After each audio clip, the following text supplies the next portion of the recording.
Hello, and welcome to Spare Change News TV. My name is Sam Baltrusis. I'm the editor-in-chief of Spare Change News.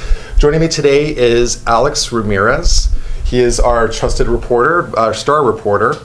Welcome to our first edition of Spare Change News. Thank you for having me, Sam. It's a pleasure to be here. So tell me, how did you get involved with Spare Change News, and what are you working on now? Well, I got involved about a year and a half ago. The last editor, Joshua Eaton, saw a lot of my work with Dig Boston and other outlets, a lot of social justice oriented reporting, and he brought me on board. And so I started this. I've done 3 issues. You have done the cover story the past 3 issues. Mm-hmm. So what is your area of interest, and whatever you kind of how has your reporting changed since I've been editor? Well, I think it's definitely taking on a much more general homelessness angle since you've come on board. Before that, immediately before you came on board, I was reporting a lot on the Long Island closure. I don't know if you want me to run that down real quick. Yeah, I mean, the Long Island story actually is why I joined Spare Change News. The Long Island story was very emotionally connected to it. The bridge closed in October 8th, mm-hmm. and on Long Island was the largest city-run homeless shelter in the city of Boston.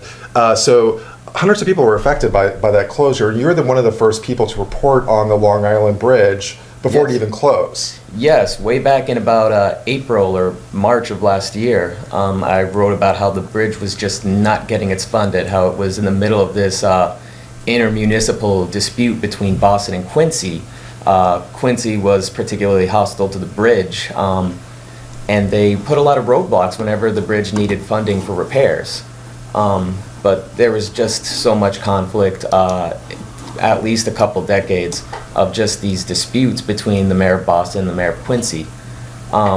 Mayor Menino did, to his credit, he did manage to often get the money secured, but it would usually take months. I think the most recent one before the closure lasted from about November of 2013 to March of 2014. It ended a month before the article came out. And I actually worked because I write books, I write ghost books, mm-hmm. and my 4th book is on the Boston Harbor, and I would spend the summer going in ferries, giving historical tours in the harbor, and I would pass by that bridge, and I'm like, I would say, tear down that bridge because it was obviously a mess. But what kind of confuses me is why the mayor chose not to ferry in people to the island as opposed to tear down the bridge and then actually build the Southampton Street shelter. Yeah, well, a lot of people were confused why they wouldn't just ferry people in. The main reason the city gave was that in the winter, the waters around the harbor are just very dangerous and that it's not very safe to navigate them. And they also brought up the problems of if you needed an ambulance on the island, how do you get people off of the island? There were ambulances running back and forth from the island when the bridge was up. Right. And there are ambulance ferries, but again, I think it's the choppiness of the winter waters that was the main concern, at least according to the city. Well, it makes a lot of sense now, but we're talking like October, November, December, when the waters. Yes. I mean, I was in a ferry up until the late of October 30th, giving a ghost tour on a boat. But still, I mean, it was still navigatable, and the fact that the harbor hasn't frozen over in hundreds of years, and we now see because of the craziness, it is freezing over now. But for years it didn't. 100 years it didn't freeze over, and there's actually patches of ice. So it probably would be safe to take a ferry over to Long Island now. But it still confuses me. Now you wrote a story on Long Island being used as a shooting range for the Olympics. Tell me about that story. Yes, well, when Boston 2024 finally released their proposal documents to the public, people noticed that in one of the PDFs regarding the proposed venues, Long Island was being proposed as a shooting range, as an Olympic shooting range, complete with about a 7,000 spectator venue. Now, the venue wasn't planned for the health campus where the shelter and the detox center and other recovery programs are, but it was still a bit eye-opening, and it also proposed that spectators would be ferried over, which was also a little interesting considering the ferry controversy you mentioned earlier. The mayor did address it a bit during the first Olympic meeting, public Olympic meeting, a couple weeks ago. The date's escaping me. And he said that the plans for the Olympics and his plans for Long Island aren't related. And to an extent, that's true because Boston 2024 is a private organization. They would have made these plans on their own. That said, the PDF did say that the city had reviewed the proposal. So it's not clear how much the city knows about Long Island. What is clear is that it's still years from now before anything can be done. We don't even know if those services will return to the island by the time we would even start building a venue there, should we even get the Olympics. Well, I mean, for me, the story, and you're right, like the actual venue, if you look at the plan, is where Camp Harborview currently is. Yes. But they did mention, like the bid did clearly state that they would have people, cross the bridge that they're going to build, 2024, and then they also clearly stated that they would pay. Be wary of tearing down the historical significance of Long Island, which has a huge historical backstory. So this actually where the shelters were kept, or buildings that date back many years, have a historical value to them. So they're of course not going to hold the shooting range there, but are they going to have a shooting range event on an island coupled with a shelter? I mean, it doesn't make any sense having guns and people and. It certainly sounds, I don't want to stereotype anyone who would use the shelter, but it's safe to assume that there'd be at least a handful of people with, PTSD. There's a lot of homeless veterans, unfortunately. Yeah. Not all of them are in our system, but a lot of them are on the streets at least. But some of them end up on Long Island. Even non-veterans can have PTSD. And being that close to a shooting range, to that many people, it kind of goes against the purpose. If they're held very early in the morning or early afternoon, the shelter might not be populated at that time during those hours. That would be my guess. I don't think they hold too many shooting events at night, but it's still logistically a little troubling to think about, I would say. Yeah, I feel, this is what I feel. I feel like that they did want to use Long Island for the Olympics, and now they're sort of backpedaling on what's really, now that people have sort of expressed a huge emotional outpouring for the people that were taken off the island. In fact, the reason I became emotionally entangled with the men and women who were on Long Island in the shelter, primarily because I heard their story, and and like your story in Spare Change News and other stories that I read about the people and the lives that it affected, made me really want to help out. And actually, the reason why I joined Spare Change News was I reached out to one of the religious leaders of Boston, and I said, what can I do? Because I feel emotionally invested in these people. And she said, pray. And I did. And so I prayed, and actually someone emailed me with a job at Spare Change News, and my life has kind of changed since then. I've done 3 issues. So speaking of the religious leaders of Boston, they have done a lot of amazing things. They have. But it's a coalition. It's the what's the correct name for this? The Boston religious leaders for Long Island refugees. Yes, that's the long name, but they prefer going just by Boston Warm for the shorthand. So Boston Warm is the short name of it, and they actually did a great thing. They opened up warm shelters, warm centers in Cambridge. The first one to open was the Friday Cafe, which is run by Reverend Kate. Correct. And then there's also the one at Old South, Boston Warm at Old South, and then Boston Warm at Emmanuel Church. Correct. And is there one opening up in the West End as well? They are. I think it's in the works. I think they're already straggling together some infrastructure, some ideas, some logistics for that. So there'll be a third site coming soon. So we're going to watch a video we have a great segment about the Boston Warm shelters. I think we usually get around 50 or so guests every Friday. The goal is first to give people a place to come in out of the cold, both the cold of the weather and the cold of the harsh attitudes that they encounter out in the world. So to provide a real welcome, to provide hospitality. The other goal is to bring together in community housed and unhoused people, so that there's not such a big gap between us, a big gulf between us. We mostly run on donations. The food is all donated, the coffee is donated, the time is donated. I'm paid a small stipend. Everyone is feeling very positive about it. It's been peaceful, it's been welcoming. People have enjoyed talking to each other, housed and unhoused people, sharing their experiences. It's been a chance for church people to get to know and understand more about life lived on the streets. I began to think about it and to ask people on the street what they thought would be welcome or helpful or good. And I began to meet with church leaders to talk over possibilities, and the idea just grew. I came up with an operating plan and went through all the church channels, and the church said, great, let's do it.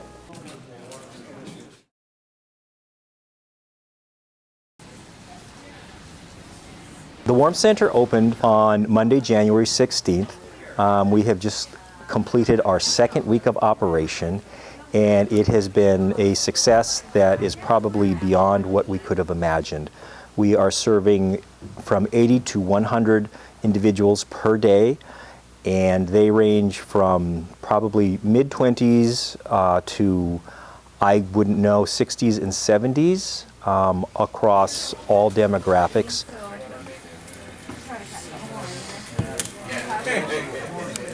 The condition of the Warm Center right now, we are in great shape. We have received donations from individuals, from organizations, from different churches, synagogues, mosques, all over the city. People have opened their hearts, opened their hands, and opened their wallets to provide the resources that we needed to get the Warm Center here at Old South Church established.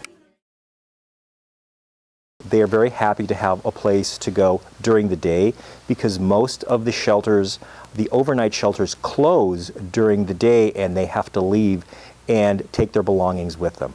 We provide a place for them to come to get out of the cold, get out of the wet, and we provide safe and secure storage for their belongings.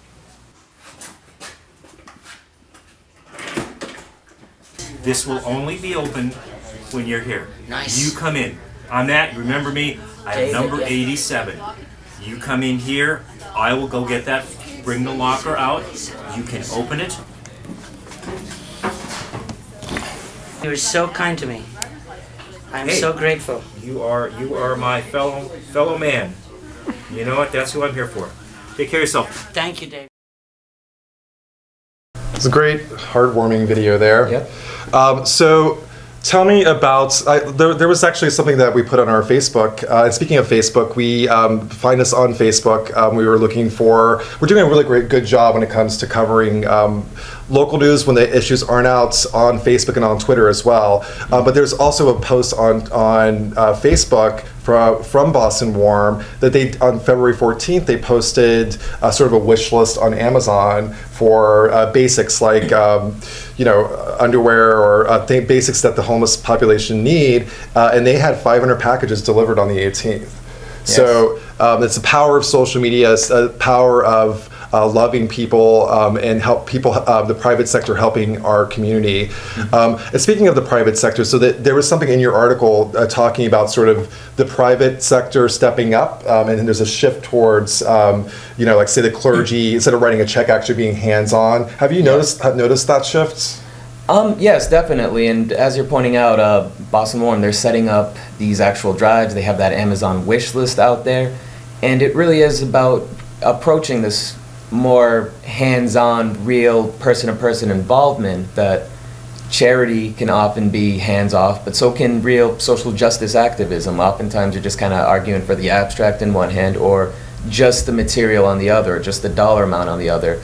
And this is kind of a third way where you're not just buying items, you're learning what items are actually needed. A lot of people think, oh, I'll just throw some money and you can buy a bowl of soup. It's much more than that. There's lockers in the video and storage bins in the videos. Those are things that the homeless really need that I don't think most people would realize if they weren't involved in a organization or a group like this. I think I agree with you. I think that the shift is very obvious, and I think that the crisis from Long Island actually inspired the community to come together. But there's also in the article the talk of the need for policy and for, say, Mayor Walsh or Yes. other people in power to step up and help the homeless. Like, what are your thoughts on that?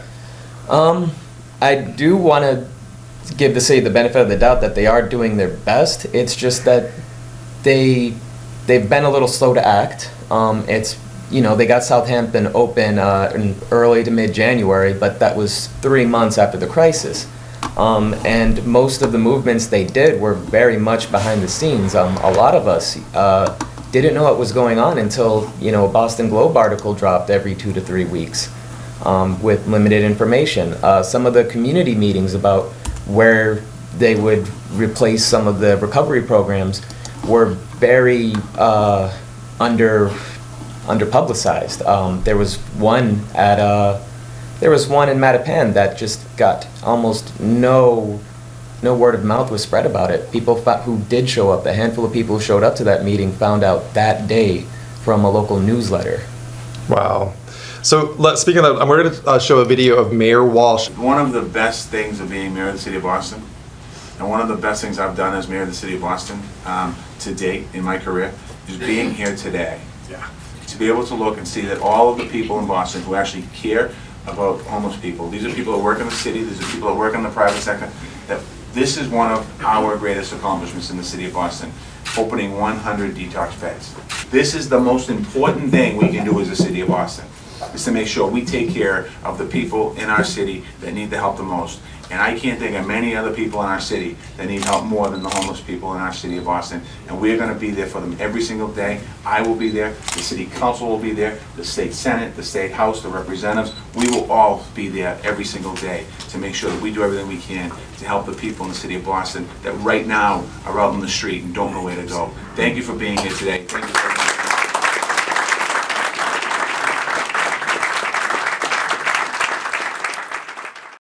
May I ask the mayor how much more it cost, this project, because we did it so quickly? I don't know, we're still looking at the figures.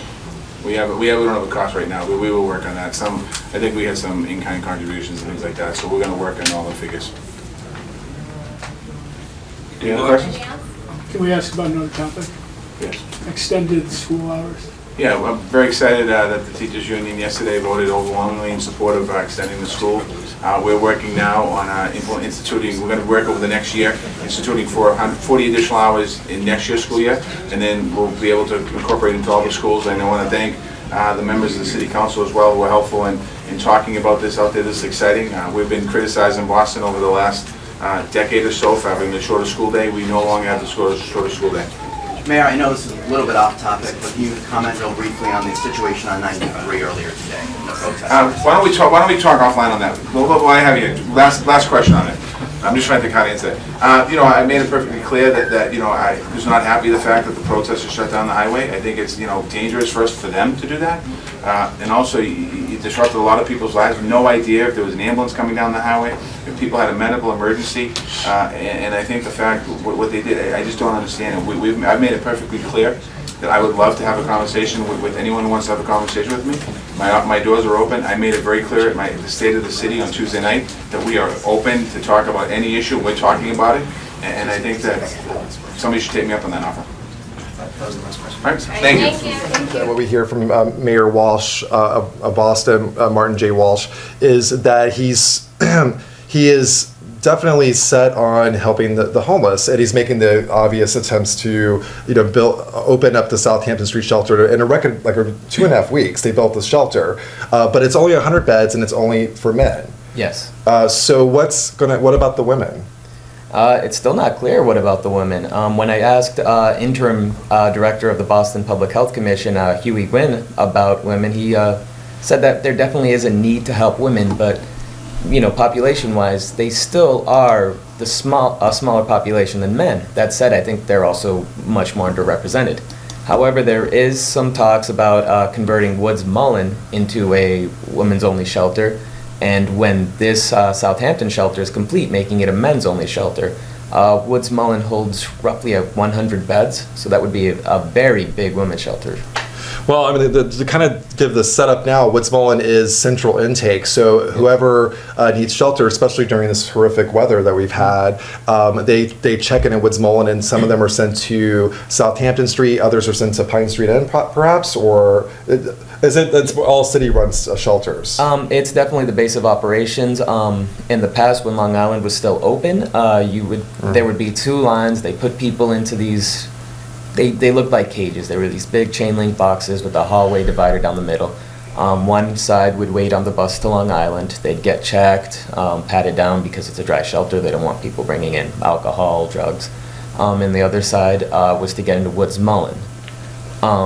As for transportation from Woods Mullen to Pine Street, I'm not totally sure, but Pine Street is also another big central location when it comes to homeless services run by the city. Now, the current issue of Spare Change News is unsheltered dangers, and you kind of touched on why someone who is without a home, why they would not go into one of the shelters. It sounds like a prison, but what did you find in your reporting why people chose not to check into the city-run shelter system? Well, a lot of it is a matter of rules and restrictions. Some people aren't allowed into the shelters anymore either, for whatever reason, whether they did something bad or they just got on a certain worker's nerves, they might not be allowed back in. Sometimes there's couples, they're not allowed to stay together in the shelters. They have to go to the men's side and the women's side, some in their heterosexual couple. Some of them just have a lot of stuff. One of the couples I spoke to, they had a huge wire caddy that was probably up to my chin that was just probably about 9 trash bags full of clothes, who knows what, just belongings. That's a lot more than even the average homeless person has. And sometimes they just kind of prefer it. They don't want to deal with the rules. They don't want to deal with the politics of the shelter. You kind of give up your power when you're in a shelter. Yeah. You're not in charge. That said, there are some people who do enjoy the shelters, who do appreciate the workers there, who get along with the workers, but no experience is the same. Some people get treated better than others, and some people enjoy themselves better than others in the shelter. Well, and also, I mean, the mere fact with the shelters, now they're overcrowded. I mean, Yes. If you look at the photos from the shelters, people are sleeping on mats, sleeping on cots. I actually was walking in Central Square, and I overheard a conversation of a homeless gentleman on the phone, and he was like, you spend a week in one of those shelters, and then we'll talk. So sleep on a cot without having a place to put your belongings for a week and see how long you last. Yes.